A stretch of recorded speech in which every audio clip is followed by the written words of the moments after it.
Hello everyone, welcome to English Pod. My name is Marco. And I'm Erica. And today with Erica, we have a very aggressive lesson for you today. That's true. We've got a revolutionary lesson.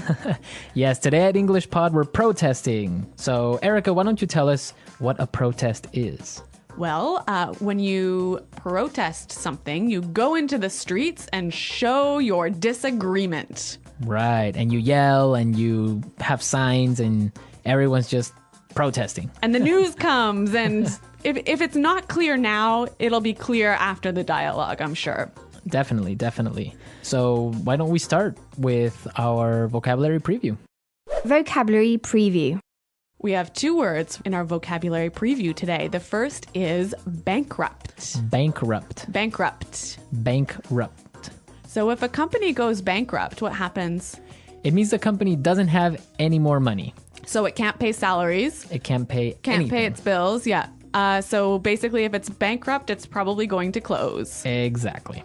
Okay, our second word today is bailout. Bailout. Bailout. Bailout. B-A-I-L, bailout. So a bailout is when the government gives money to a company that is about to go bankrupt.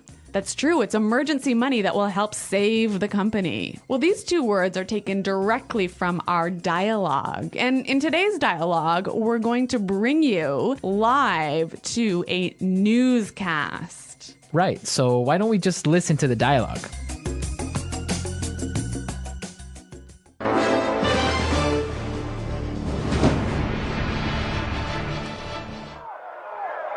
This is Action 5 News reporter Sarah O'Connell reporting live from Washington, D.C., where a protest has broken out.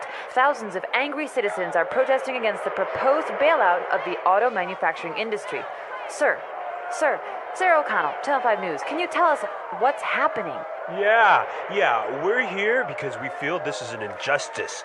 The financial irresponsibility of big business has to stop. We're here to show the government that we don't like the way they're spending our tax dollars. Sir, but what exactly is making everyone so angry? It's an absolute outrage, Sarah. The U.S. government wants to give $25 billion of taxpayers' money to the auto industry. These are companies that have been mismanaged and are now nearly bankrupt. I see. But many supporters of the bailout argue that it could help save the jobs of millions of hardworking Americans. That may be true, and I, for one, don't want to see anyone lose their job. But how can these CEOs ask for a bailout when they're making millions of dollars? And then they have the nerve to fly to Washington in private jets. This costs hundreds of thousands of dollars. They're asking for money. That is just not right.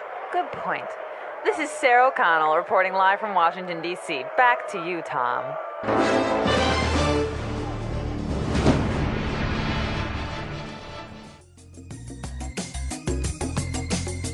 Wow, these people are really angry. I think they're furious.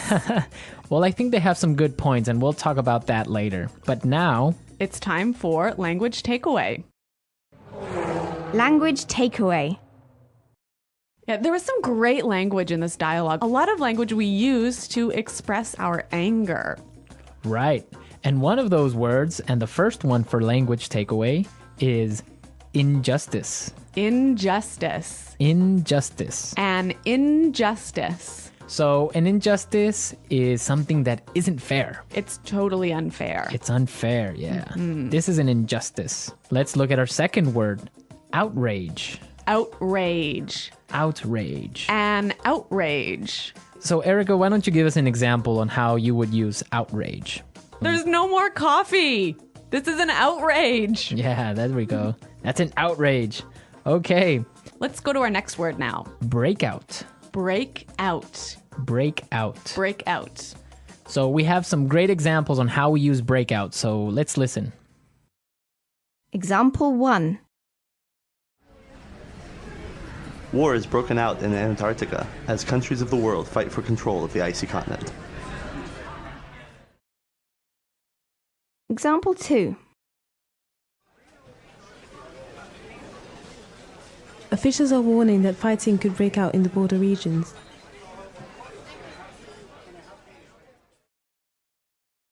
Example 3. A forest fire broke out last night. Well, this is a wonderful phrasal verb that means... To begin suddenly. Okay, so I think that's pretty clear. Yep. Yeah. Break out. Let's go to our next word now. Mismanaged. Mismanaged. Mismanaged. So when something is mismanaged, it's Not managed properly. managed poorly. Poorly, right. Yeah. Our final word today is Have the nerve to. have the nerve to. Have the nerve to. I think this one also is a little bit difficult to understand. Yeah, but we have some great examples prepared for you, so let's listen to them. Example 1. I've been in love with you since the 3rd grade, but I didn't have the nerve to tell you. Example 2. I don't believe it. You have the nerve to ask me for money when you know I've just lost my job. Example 3. What? You have the nerve to bring your new girlfriend to visit my mother. So have the nerve to is like dare to do something, right? Yeah, how dare you? Yeah. Have the nerve to. It's like, I can't believe you would do that. Yeah, I think that's quite clear. Mm-hmm. Yeah. Okay. A lot of great words in our dialogue today. And also, we have some really interesting grammar in today's dialogue. Right, so today, let's look at some grammar breakdown. Grammar breakdown. In this section, grammar breakdown, we show you a particular grammar structure and explain a little bit about how that structure affects meaning. So it's not really about getting the grammar perfectly right. It's about understanding the meaning. Right. And in today's lesson, we saw some really great examples on how we use the present perfect tense. Let's listen to an example from the dialogue. Where a protest has broken out. Where a protest has broken out. See the verb here, break out, like a protest has broken out, happened in the past, right? Right? And it's still going on now. Exactly. So present perfect is used when we're talking about an event that happened in the past and is continuing on now. Exactly. Or is continuing to affect now. Exactly. Okay, I think that's pretty clear. Yeah, but now if you want to indicate or if you want to demonstrate that the action has finished, the event is over, then you would say it like this. A protest broke out. A protest broke out. In this form, you see that the protest is over. It happened yesterday already. Right, and I think it's really emphasizing the fact that it is no longer affecting the present moment. Exactly. So remember the difference between present perfect and simple past. Now, if you want to know more about these tenses, present perfect and simple past, be sure to go to our website at EnglishPod365. In the grammar section, you can find some more great examples and a really clear explanation on how these tenses are formed. But now we are ready to listen to our dialogue a second time.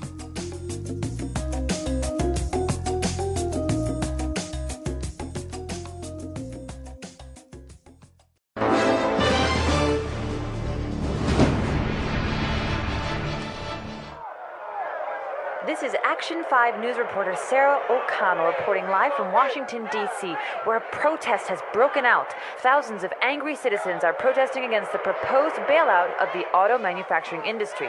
Sir, Sarah O'Connell, Channel 5 News, can you tell us what's happening?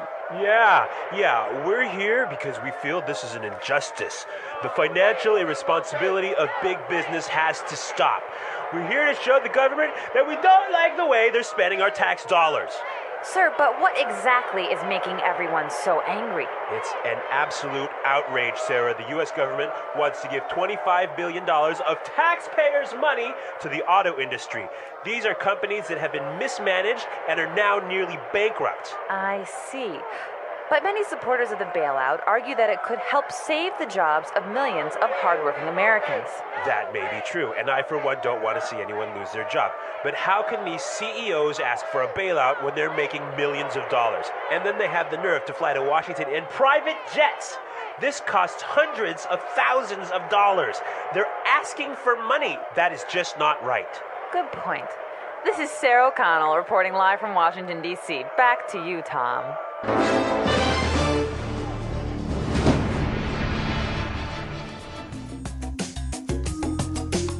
Okay, Erica, so what do you think about this situation? About the bailout of the auto industry. Yes. I think it's a bad idea. Why? There's so many reasons. I mean, I don't think it's fair for us as taxpayers. Well, I guess I'm not really an American taxpayer, but I don't think it's fair for the taxpayers to have to pay for the mismanagement of these companies. I mean, they've got so much debt. They've produced cars that nobody really wants to buy, and now they're in trouble, and it's not our money that should be spent on saving them. Yeah, I would agree with you on that, but you do have to take into consideration the fact that if these companies go bankrupt, thousands of people will lose their jobs. And not only the people that work at the factories, but also people that work for other companies that supply these factories. Yeah, I mean, I see what you're saying, Marco, but at the same time, we can't support an industry that isn't working properly. I mean, if one of these companies goes bankrupt, it's going to be terrible, but it will force the other two companies, perhaps, to manage themselves better, to streamline and become more efficient. I just think it will be better in the future. Well, it could be, but also maybe all three companies can go bankrupt. It would be sad because the American auto industry is a symbol of prosperity. Yeah. It's also the symbol of like the American culture in general.